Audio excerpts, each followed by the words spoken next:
أعوذ بالله من الشيطان الرجيم. بسم الله الرحمن الرحيم. الحمد لله رب العالمين، والصلاة والسلام على سيد الأنبياء والمرسلين أبي القاسم محمد. اللهم صل على محمد وآله الطيبين الطاهرين المعصومين. أما بعد، فقد قال الله تعالى في كتاب المجيد: بسم الله الرحمن الرحيم. ولا تهنوا ولا تحزنوا وأنتم الأعلون إن كنتم مؤمنين. صلوات. صلى على محمد الله أكبر. يا رسول الله، يا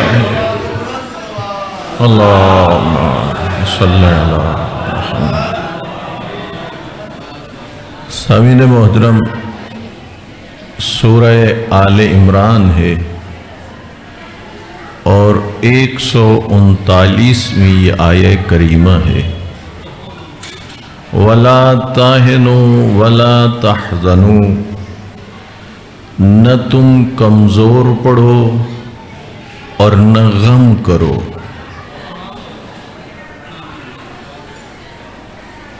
وَأَنْتُمُ الْأَعْلَوْنَ، وعدہ ہے اللہ کا کہ تم ہی غالب رہو گے. توجہ چاہتا ہوں، نہ تم کمزور پڑو نہ غم کرو. اللہ کا وعدہ ہے تم ہی غالب رہو گے. ان کنتم مؤمنین، اگر تم مومن ہوئے. اللہ اکبر. یا رسول اللہ، یا اللہم صلی علی محمد. مفسرین نے لکھا اس آیت کا تعلق جنگ احد کے ساتھ ہے، جہاں بہت سارے مسلمان شہید ہوئے اور کچھ زخمی ہوئے. کہ جس جنگ میں سرکار دو عالم صلی اللہ علیہ وآلہ وسلم بھی زخمی ہوئے، وہیں اللہ نے فرمایا نہ تم کمزور پڑو اور نہ غم کرو، تم ہی غالب رہو گے اگر تم مومن ہوئے. توجہ چاہتا ہوں، یعنی غلبہ دشمن پہ تب ملے گا جب تمہارے پاس ایمان کی دولت ہوگی. توجہ چاہتا ہوں، یعنی اللہ رب العزت یہ اعلان کر رہا ہے، دشمن جتنا بڑا بھی طاقتور کیوں نہ ہو، کتنا ہی بڑا لشکر کیوں نہ رکھتا ہو، اور تم تعداد میں کم ہی ہو، طاقت میں بھی کم ہو، ایمان کی دولت تمہارے پاس ہونی چاہیے، غلبہ اللہ تمہیں عطا کرے گا. توجہ چاہتا ہوں، اس بات کو سمجھیے. ایک طرف انسان سوچتا ہے جدید میزائل، جہاز، کیا کیا اس وقت زمانے میں ہیں چیزیں، لیکن یہ آیت بتلا رہی ہے قیامت تک ہمیشہ غلبہ ملے گا ایمان کی دولت کی بنیاد پر۔ لا الہ الا اللہ، لا الہ الا اللہ۔ توجہ فرما رہے ہیں نہیں؟ یہی وجہ ہے کہ اللہ نے سید الانبیاء کو اور آپ کے ساتھیوں کو اللہ نے فتح سے ہمکنار کیا۔ اگرچہ دشمن تعداد میں بھی زیادہ تھے، طاقت میں بھی بظاہر زیادہ تھے، لیکن وعدہ الہی جو ہے کہ میں ایمان کی دولت کو ہی طاقت بنا دیتا ہوں، کہ جس کی بنیاد پر تھوڑے زیادوں پر غالب آ جاتے ہیں۔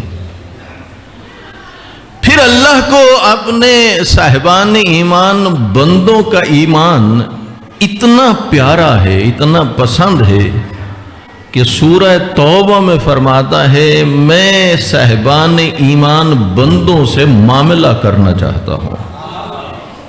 توجہ ہے آپ حضرات کی؟ ان اللہ اشترى من المؤمنین انفسهم واموالهم بان لهم الجنہ۔ اللہ خود فرما رہا ہے، آپ کو پتہ ہے معاملے کے لیے 4 چیزوں کا ہونا ضروری ہے۔ ایک تو خریدار ہونا چاہیے، دوسرا بیچنے والا ہونا چاہیے، تیسرا وہ مال ہونا چاہیے جو فروخت ہوگا، چوتھی اس کی قیمت ہوتی ہے۔ تو کتنی چیزیں ہو گئیں؟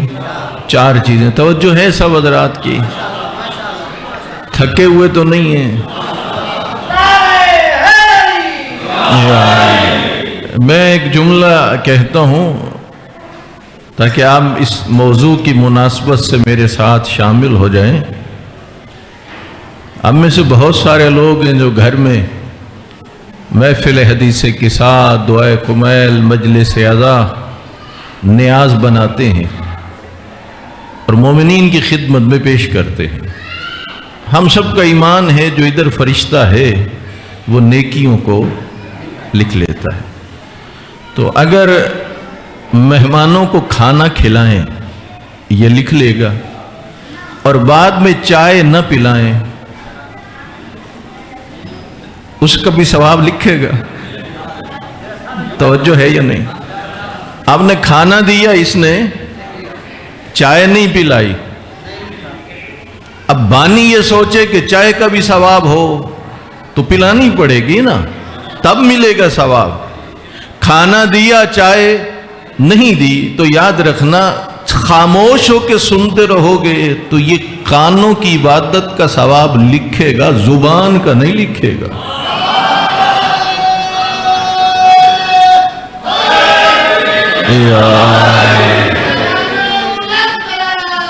اللہم صلی علی محمد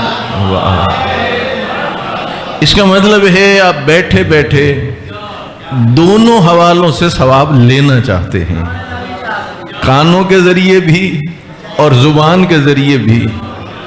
تو جہاں آپ کی توجہ ہے وہاں تھوڑا تھوڑا ماشاءاللہ اور سبحان اللہ بھی کہتے رہیں۔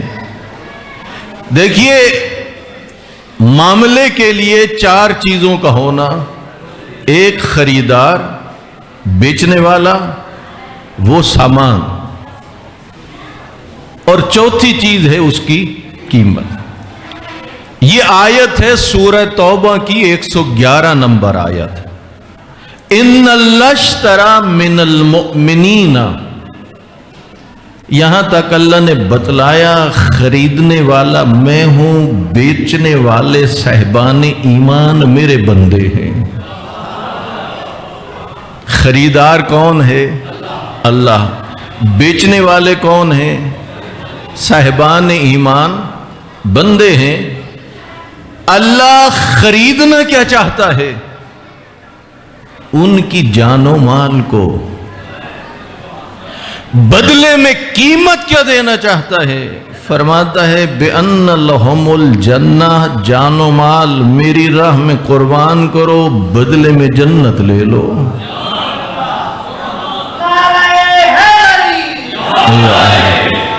توجہ فرما رہے ہیں یا نہیں؟ اچھا، کیا کافر اس کے بندے نہیں؟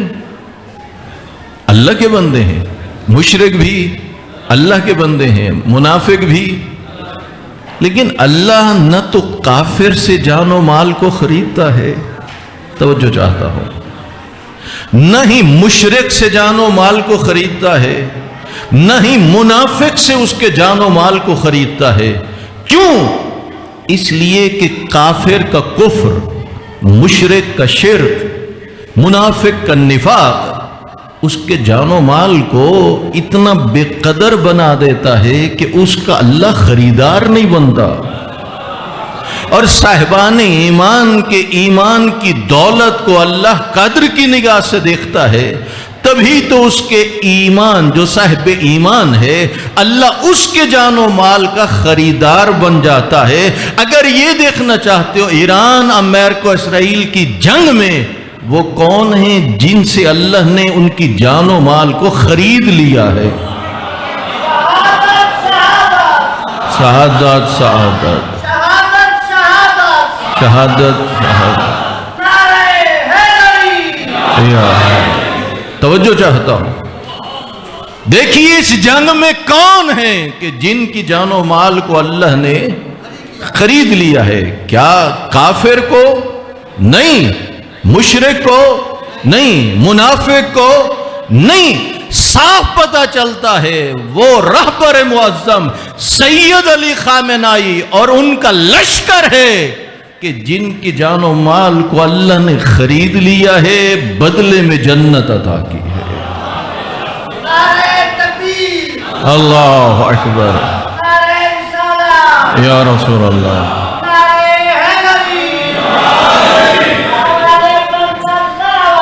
اللہم صلی علی محمد۔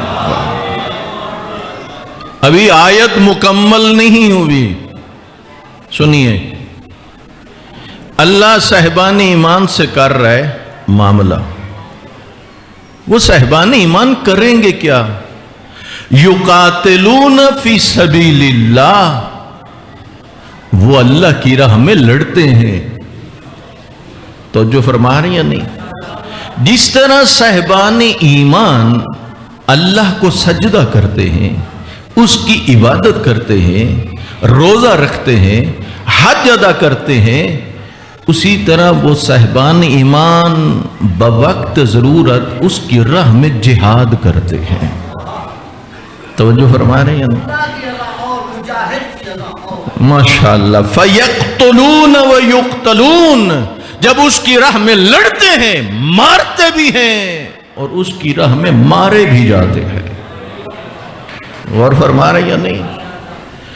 آپ کوئی زمین خریدو، سند کے طور پہ اس کا انتقال کرواتے ہو، رجسٹری، وہ آپ کے پاس سند ہوتی ہے۔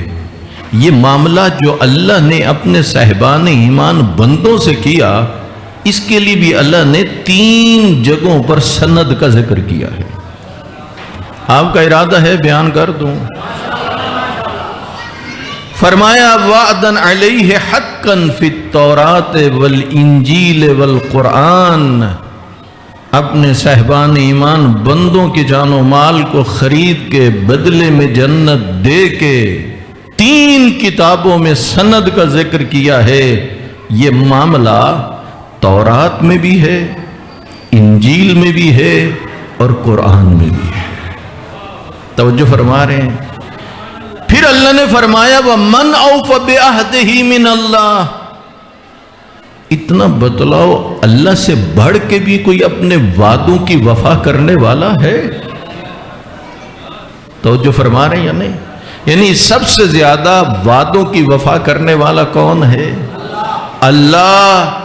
فَاسْتَبْشِرُوا، میرا نبی ان صاحبان ایمان بندوں سے کہو اب خوشی مناؤ جو تم نے اللہ سے معاملہ کیا ہے۔ توجہ چاہتا ہوں، اس بات پر کیا کرو، آپ کوئی اگر گھر خریدو، رقبہ خریدو، انتقال ہو گیا، رقم ادا ہو گئی، آپ نے قبضہ کر لیا، آپ کے دوست نے پوچھا کتنے کا لیا، آپ نے کہا اتنے کا؟ اس نے کہا مبارک ہو، بڑا مناسب ملا ہے۔ توجہ چاہتا ہوں، جتنی آپ نے رقم دی اس حوالے سے تمہیں بڑا نفع میں ہے۔ اللہ قرآن میں فرما رہا ہے جب صاحبان ایمان بندوں سے اللہ جان و مال لے کے بدلے میں جنت دیتا ہے اور وہ اس کی راہ میں لڑتے ہیں، مارتے ہیں اور مارے جاتے ہیں، اللہ فرما رہا ہے میرا نبی انہیں کو خوشی مناؤ جو تم نے اللہ سے معاملہ کیا ہے، یہ تمہارے نفع میں معاملہ ہے۔ توجہ چاہتا ہوں، یہ کیا ہے؟ تمہارے نفع میں۔ اچھا یہ دیکھیے، کیا جو مارا جائے، ایک ہے مارنے والا اور ایک ہے مارا گیا، کیا وہ جو اللہ کی راہ میں مارا گیا اسے ناکام سمجھو گے؟ بولیے۔ یہاں بڑا دلچسپ ایک جملہ کہوں، آقا خمینی رحمت اللہ علیہ نے جب سلمان رشدی کے بارے میں فتویٰ دیا تھا کہ یہ گستاخ رسول واجب القتل ہے، ایک عالمی دباؤ بڑھا، فتویٰ واپس لیجئے، قریبی ساتھیوں نے بتلایا، کہا واپس نہیں ہو سکے گا، کہا پھر ہمارے لیے مسائل پیدا ہوں گے، کہا کس قسم کے؟ کہا عالمی دباؤ بڑھ جائے گا، کہا پھر کیا ہوا؟ کہا ہو سکتا ہے حملہ ہو جائے، کہا پھر کیا ہوگا؟ کہا ہو سکتا ہے وہ طاقتور ہیں ہم کمزور ہیں ان کے مقابلے میں اور شکست کا سامنا ہو، تو آقا خمینی نے کہا سنو، جب معاملہ اللہ سے ہو تو شکست نہیں ہوتی۔ توجہ چاہتا ہوں، توجہ چاہتا ہوں، جب معاملہ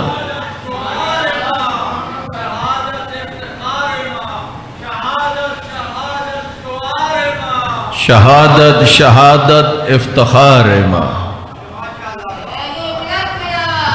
اللہم صلی علی محمد۔ توجہ فرما رہے ہیں یا نہیں؟ ذرا غور کیجئے، آقا خمینی نے کہا جب کام خدا کے لیے ہو، کام اللہ کے لیے ہو تو شکست کیسی؟ توجہ چاہتا ہوں، پھر وہاں لفظ شکست نہیں آتا۔ آئیے ایک دلیل سن لیجئے قرآن صامت سے، دوسری دلیل سن لیجئے قرآن ناطق سے۔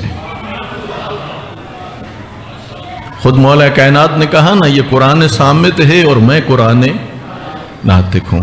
کس بات پر؟ اگر مومن اللہ کی راہ میں مارا جائے، قرآن نے کیا کہا؟ قرآن نے اسی آیت میں کہا وَذَلِكَ هُوَ الْفَوْزُ الْعَظِيمُ، یاد رکھنا جو اللہ سے معاملہ کرتا ہے اور اس کی راہ میں مارا جاتا ہے اسے ناکام نہ سمجھنا، اس کی شہادت کو شکست نہ سمجھنا۔ اللہ کہہ رہا ہے یہ تو بہت بڑی کامیابی ہے جو شہادت کی شکل میں اسے نصیب ہوئی ہے۔ مولا علی علیہ السلام جن کی ساری زندگی جہاد میں گزری، 19 رمضان کی صبح کو کیا کہا؟ فزت برب بس بات پہنچ گئی قرآن کی نگاہ میں اور ناطق کے قرآن کی نگاہ میں۔ یاد رکھنا جو اللہ کی راہ میں لڑتا ہوا مارا جائے وہ کامیاب ہوتا ہے۔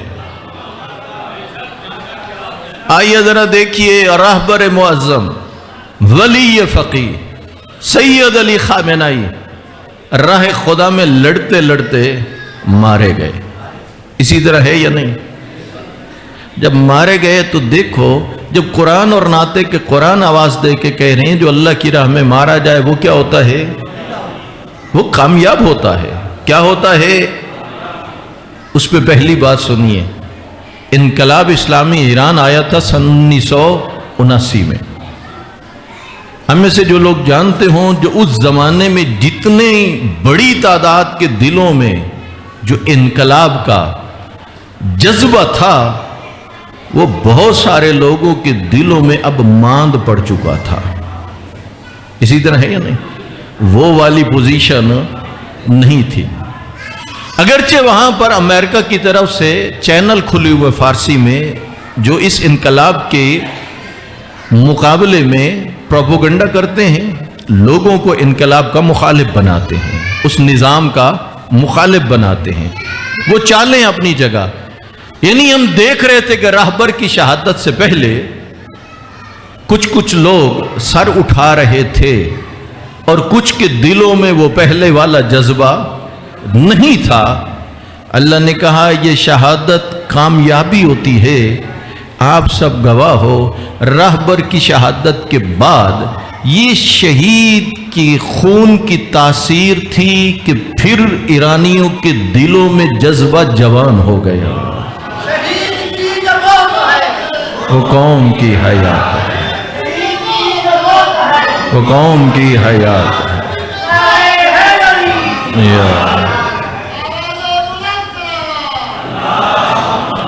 صلی اللہ علیہ محمد.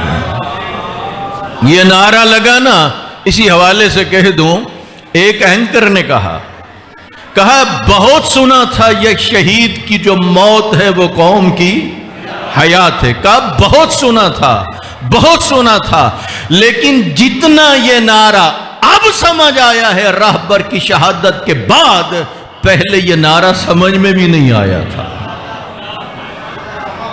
غور فرما رہے یا نہیں؟ اس شہید کی موت نے لوگوں کے اندر دینی جذبے کو جوان کر دیا. جذبے پھر بلند ہوئے، جذبے پھر تازہ ہوئے. عالم اسلام نے ایک مرتبہ جب اس پورے معاملے کو گہرائی سے جا کے دیکھا تو کوئی اہل سنت بھائی یہ کہتا ہوا نظر آتا ہے یہ سید زادہ فلسطینیوں کی حمایت کے جرم میں مارا گیا.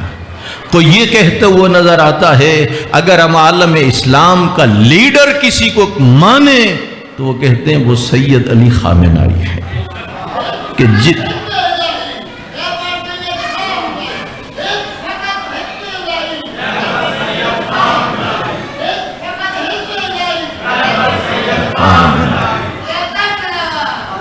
اللہم صلی علی محمد توجہ فرما رہے ہیں. تو آئیے ذرا غور کیجئے نا، شہید کی جو موت ہے وہ قوم کی حیات ہے. تو آپ دیکھ رہے ہیں کہ راہبر کی شہادت سے عالم اسلام ایک مرتبہ بیدار ہوا ہے.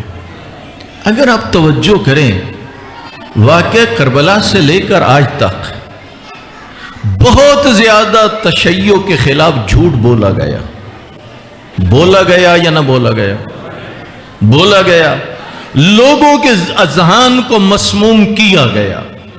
اگرچہ ہمارے علماء اور مبلغین ایک ایک بات کی وضاحت کرتے آئے، لوگوں کو سمجھاتے آئے، لیکن آپ جانتے ہو سارے علماء اور مبلغین کی تبلیغات اس کوشش میں کہ لوگوں کے ذہنوں کو جو مسموم ہو چکے تھے ان کو کلیئر کیا جائے کہ شیعت کی حقیقت کیا ہے. اور کچھ ہیں کہ جو جھوٹ بول رہے ہیں، اتنا نتیجہ نہ نکل سکا تھا جتنا راہبر کی شہادت سے نکلا ہے. اب بہت سارے لوگ سوشل میڈیا پہ آ کے کہتے ہیں ہم شیعوں سے معافی مانگتے ہیں، تشیع سے معافی مانگتے ہیں، ہمارے ذہنوں کو خراب کیا گیا. تو اتنا بتلائیے، یہ جو آج تشیع کو عزت ملی ہے، ذرا غور کیجئے، یہ سارا سلسلہ جو اللہ نے یہ عطا کیا ہے یہ کہاں سے آیا؟ یہ تیرا وہ نظام مرجیت ہے، وہ نظام ولایت فقی ہے. یاد رکھنا، ولایت فقی کو کچھ لوگوں نے ائمہ اہل بیت کی ولایت کے مقابلے میں پیش کیا اور لوگوں کو علماء کے مخالف بنایا. نہیں، ولایت فقی نظام امامت و ولایت کے مقابلے کا نظام نہیں ہے، قطعاً ایسا نہیں ہے. امام فقط 12 ہیں، 13 امام نہیں، 14 امام نہیں. وہ اللہ کی طرف سے جو منصوص ہیں وہ فقط 12 امام ہیں. لیکن اتنا یاد رکھ، اللہ نے تجھے میدان غدیر میں نظام امامت و ولایت عطا کیا. کربلا کے بعد نظام عزاداری مل گیا. جب پردہ غیبت میں گئے، حجت خدا تجھے نظام مرجیت عطا کر دیا. یہ وہ نظام ہے جو خود معصوم نے تجھے دیا ہے. تو جو چیز معصوم خود دے اس نظام سے پیار کرنا ہے، اس نظام کے ساتھ جڑے رہنا ہے، تبھی تو اس نظام کے بدلے میں سر بلندی ملتی ہے، تبھی تو اس نظام کے بدلے میں عزت ملتی ہے. اس وقت الحمدللہ آپ دیکھ رہے ہیں، رہبر نے شہادت سے پہلے کہا تھا جب دلیروں کا خون بہتے دیکھو تو سمجھ جانا کسی یزید کا تخت الٹنے والا ہے. توجہ چاہتا ہوں. کا مرد آباد، کا مرد آباد، کا مرد آباد، کا مرد آباد.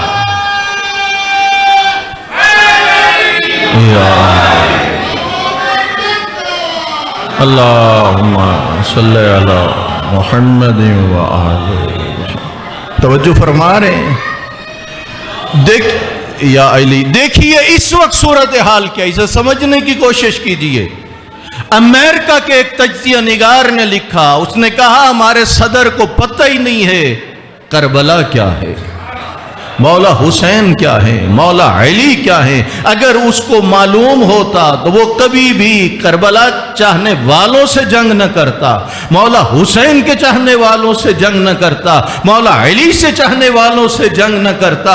وہ کہہ رہے ہیں، کہتے ہیں یہ سمجھ آتے. مجھے اتنا بتلائیے، وہ اسلامی جنگیں تھیں، ایک مجاہد جب گرتا تھا تو پرچم بڑھ کے دوسرا مجاہد اٹھا لیتا تھا.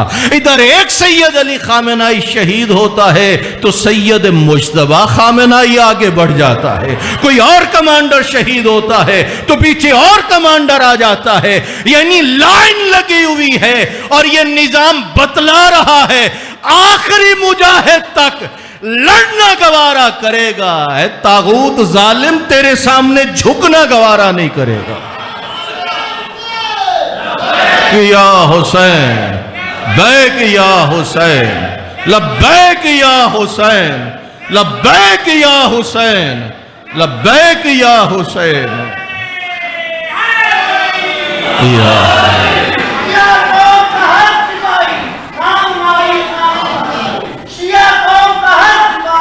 خامنہئی خامنہئی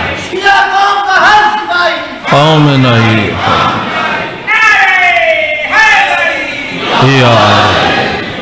توجہ چاہتا ہوں. کربلا کا دو جملوں میں کربلا کا خلاصہ بیان کروں گا، سمجھیے. سر اٹھا کر جینے کی قیمت ادا کرنی پڑتی ہے.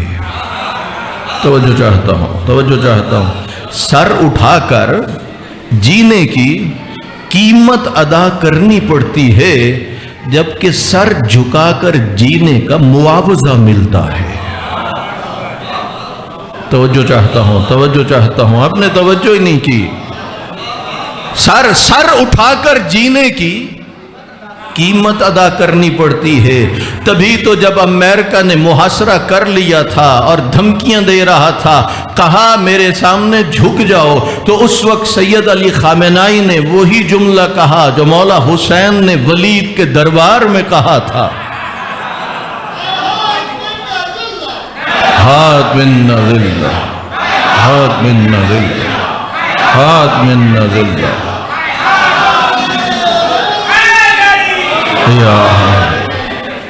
الحمدللہ پاکستان کی گورنمنٹ پہلی جنگ میں بھی اور اس جنگ میں بھی پاکستان اپنے برادر اسلامی ملک کے ساتھ کھڑا ہے، محبتیں ان کے ساتھ. تبھی تو ملت ایران پلٹ کے شکریہ پاکستان کے اپنے اجتماعات میں نعرے لگا رہے ہیں.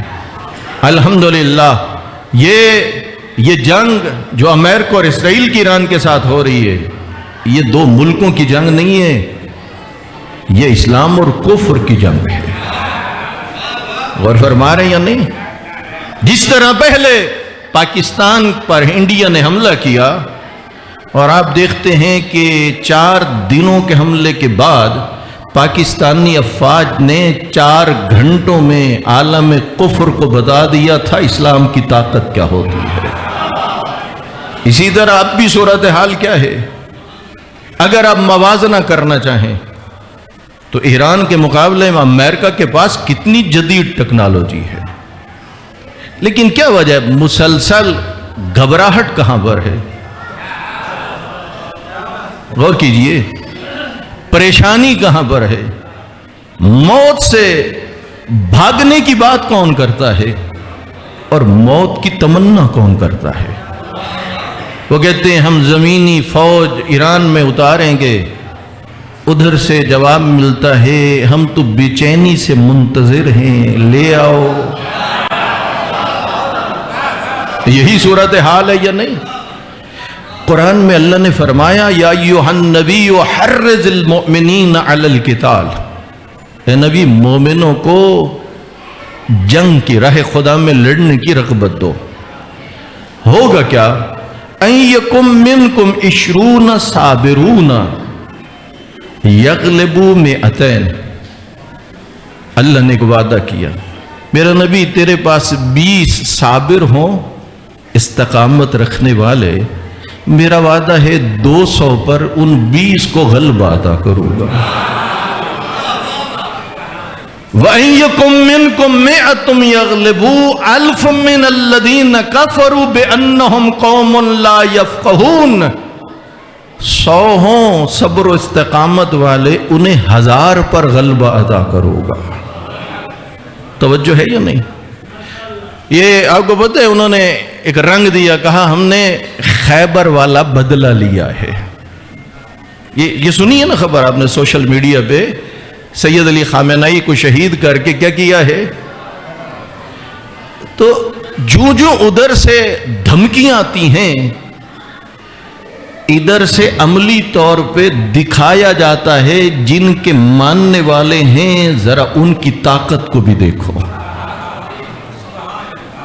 میں ایک جملہ کہوں، جنگ خیبر جب ہو رہی تھی نا، اور مولا علی علیہ السلام کو جب اللہ کے رسول نے بھیجا، ظاہر یہ خیبر بہت بڑا قلعہ تھا اور جاسوس تھے، وہ ہر آنے والے کی نقل و حرکت اپنے قلعے میں موجود سرداروں تک پہنچا رہے تھے۔ اب آنے والا کیسا ہے، کس انداز میں آ رہا ہے، بات کیسے کر رہا ہے، چلنے کا انداز کیا ہے، حملہ کرنے کا انداز کیا ہے، ایک خبر جا رہی تھی۔ جب چلے ہیں نا مولا علی، تو آپ کے ہاتھ میں وہ پرچم تھا جو ایک لکڑی کے دستے پہ تھا، وہ زمین پتھریلی تھی، سنگلاٹ تھی، آپ نے ان پتھروں کی زمین میں اس لکڑی کے علم کو گاڑ دیا۔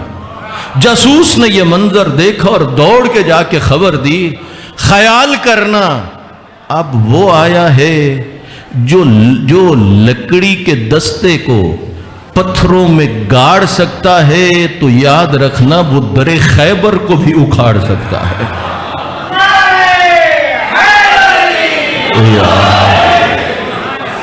توجہ فرما رہے یا نہیں؟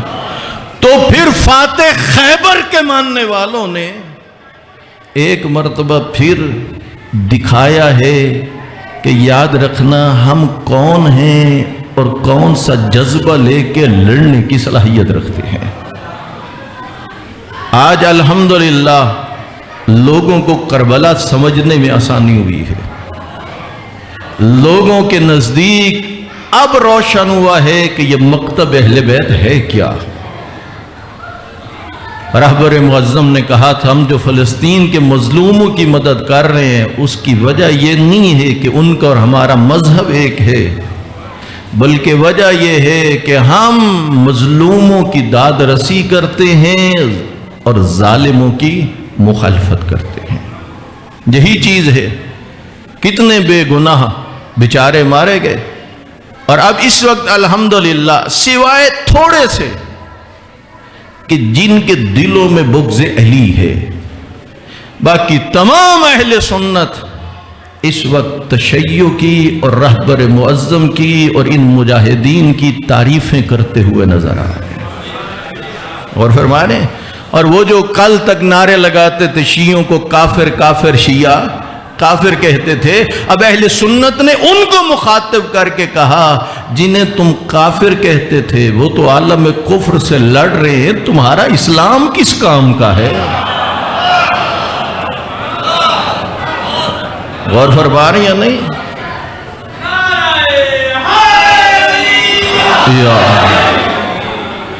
بس میں آخر میں یہ ایک جملہ عرض کرنا چاہتا ہوں، اللہ مدد کرتا ہے صاحبان ایمان کی جب وہ اس کی راہ میں لڑتے ہیں، اور وہ تھوڑے سے بھی ہوں تو اللہ انہیں غلبہ عطا کرتا ہے۔ اور بھی ایک جملہ عنقریب کہا جائے گا، یہ جملہ بہت پہلے ایک امریکی صدر گزرے ہیں جمی کارٹر، اس نے یہ جملہ کہا تھا اور اب کہا جائے گا۔ دیکھیے نا، چلے تھے ایران کے اندر نظام بدلنے، حکومت بدلنے، تم کیا بدلو گے؟ تم تو اپنے آرمی چیف کو بدل رہے ہو، اپنے کمانڈروں کو بدل رہے ہو، تمہارے تو اپنے گھر میں مشکل کھڑی ہو چکی ہے، تمہیں تو سمجھ بھی نہیں آ رہی۔ تو خیال کرنا، یہ تو علی کے چاہنے والے ہیں، تمہیں ان کی سمجھ نہیں آئی، جب علی کا بیٹا یوسف زہرا آئے گا پھر دنیا کا کیا بنے گا؟ اجل الاجل اجل الاجل الاجل الاجل اللہم صلی علی محمد وآلہ۔ پوری دنیا میں امریکہ اور اسرائیل ذلیل ہو چکے ہیں، پوری دنیا میں ان کی ساخت کیا ہو چکی ہے؟ ختم ہو چکی ہے۔ مولا علی کے چاہنے والوں کو ان کا مزاج کیا ہوتا ہے؟ انہوں نے کبھی دنیا سے دل نہیں لگایا کہ یہاں رہنے کی خواہش ہو، بلکہ ان کا مزاج یہ ہوتا ہے اس حالت میں دنیا کو چھوڑے، کہا جائے کہ یہ حق پر تھے، مظلوموں کے حامی تھے۔ تبس میں 6 مہینے ٹریننگ ہوئی، یہ جمی کارٹر کے دور میں 6 مہینے ٹریننگ ہوئی، اٹھانا تھا اپنے قیدیوں کو اور آقا خمینی کو۔ ایران کا ایک شہر ہے مشہد، معروف شہر ہے، سب جانتے ہیں، اس کے ساتھ ایک صحرا ہے تبس کا، وہاں ان کے ہیلی کاپٹر اترے اور وہاں سے انہوں نے جانا تھا۔ ادھر ان کی ایئر فورس کو خبر ہی نہیں تھی، لیکن جب وہاں اترنے کے بعد جانے لگے تو پھر ریت کے ذرات بلند ہوئے، ادھر ساتھ ہوا شامل ہوئی، ایک طوفان کی شکل بنی، وہ آپس میں ٹکرانے لگے، کچھ گرے، جو بچ گئے وہ پیچھے گئے۔ اس وقت اس امریکی صدر نے کہا تھا سب کچھ ہماری فیور میں تھا لیکن خدا خمینی کے ساتھ تھا۔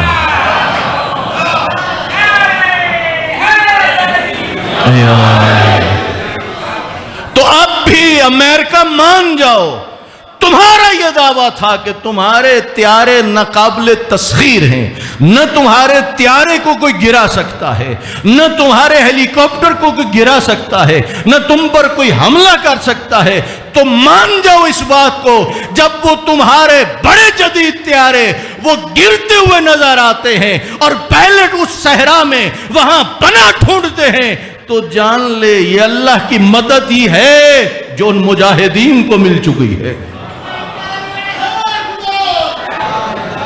الا اللہ، لا الہ الا اللہ، لا الہ الا اللہ،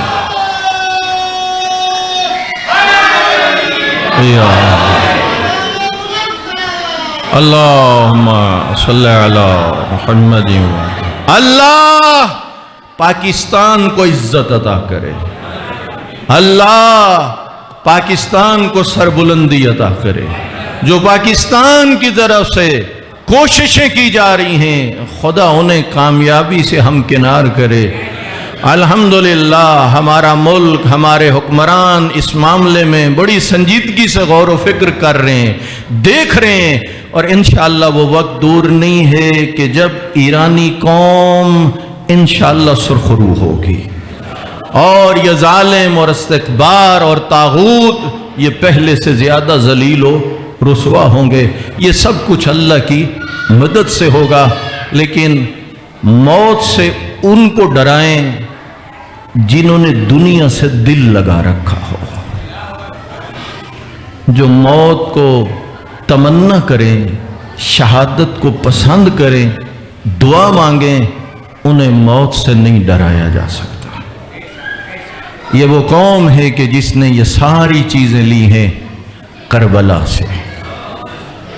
اللہ کے دین پہ قربان ہونے کا جذبہ ملا ہے کربلا سے، پیغمبر کی شریعت کو زندہ رکھنے کا جذبہ ملا ہے تو کربلا سے۔ آئیے ذرا دیکھیے وہ وقت کتنا عجیب تھا جب مولا حسین کے اصحاب بھی مارے جا چکے تھے، ہاشمی بھی مارے جا چکے تھے۔ مولا حسین کی ایک بیٹی ہیں جن کی عمر 3.5-4 سال کی ہے، جو اپنے بابا کے سینے پہ سوتی ہے۔ آخری وقت ہے، سید الشہداء بھی مقتل کی طرف جانے کا ارادہ کر چکے ہیں، اپنے راہوار پہ سوار ہیں، مگر عجیب منظر دیکھا، وہ 3.5-4 سال کی بچی سامنے کھڑی ہے اور کہتی ہے بابا ایک مرتبہ نیچے آئیے۔ مولا حسین نیچے آئے، بابا خا کے کربلا پہ بیٹھ جائیے۔ جب بیٹھ گئے تو یہ بچی گود میں آ گئی۔ جب گود میں آئی تو ایک سوال کیا اپنے بابا سے، جن کی چھوٹی چھوٹی بچیاں ہیں، باپ جانے لگے تو پوچھ لیتی ہے چھوٹی بیٹی، بابا اتنا بتلاؤ کہاں جا رہے ہو، کب لوٹ کے آؤ گے؟ لیکن اس بچی نے یہ نہیں پوچھا کہاں جا رہے اور کب لوٹ کے آؤ گے، سوال اتنا تھا، بابا کیا آپ نے بھی موت کی تیاری کر لی ہے؟ عمر تو تھوڑی ہے، سوال بڑا ہے، مولا حسین کہیں تو کیا کہیں؟ مقتل میں ملتا ہے، فرمایا بیٹی جس کا رہا جو کوئی نہیں۔ پھر اگلا سوال کیا، ردنا الی حرم جدنا، اچھا جانا بھی ہے تو پہلے ہمیں نانا کے حرم میں پہنچا۔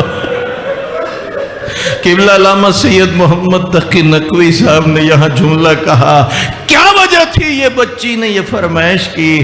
فرماتے ہیں اس کی وجہ یہ ہے کہ یہ جانتی تھی جنہوں نے علی اصغر پہ رحم نہیں کیا، یہ ظالم ہم پر بھی رحم نہیں کریں گے۔ دوسری وجہ یہ بیان کرتے ہیں، اور جب ہم شکل پیغمبر گئے تو یہ بچی جانتی تھی چچا غازی بھی ہے، بابا بھی ہے، اور جب حضرت عباس گئے تو اتنا تو جانتی تھی اب بابا تو ہے، لیکن جب بابا بھی جا رہا ہے اب کون ہے جو ان بے حیات دشمنوں کے سامنے ان کے مقابلے میں ہماری حفاظت کرے؟ اس وقت فرمایا بیٹی رو رو کہ میرے دل کو نہ جلاؤ، عزادارو ابھی تو راہوار بھی موجود ہے، بابا بھی موجود ہے، لیکن میں آپ کی خدمت میں عرض کروں پھر وہ وقت بھی آیا اور جب اس بچی کے سامنے بابا تو نہ تھا، فقط راہوار کھڑا تھا، جس کی زین ڈھلی ہوئی تھی، سر جھکا ہوا تھا، آنکھیں جھکی ہوئی تھی، آنسو بہ رہے تھے۔ اس وقت کہیں سے آواز آتی تھی، تو لے تو گیا تھا لے کیوں نہیں آیا؟ کہیں سے آواز آتی تھی، دشمنوں کے درمیان تو نہیں چھوڑ دیا۔ اب ایک مرتبہ یہ بچی آگے بڑھی اور آگے بڑھ کے نہ تو یہ پوچھا تو نے کہاں اتارا ہے، نہ یہ پوچھا کیسے اتارا ہے، بلکہ چھوٹے چھوٹے ہاتھ بڑھا کے کہنے لگی یا جواد ابھی، او میرے بابا کا گھوڑا، اتنا بتلا پیاسا جو تھا کسی نے پانی بھی پلایا تھا؟ اللہ اللہ اللہ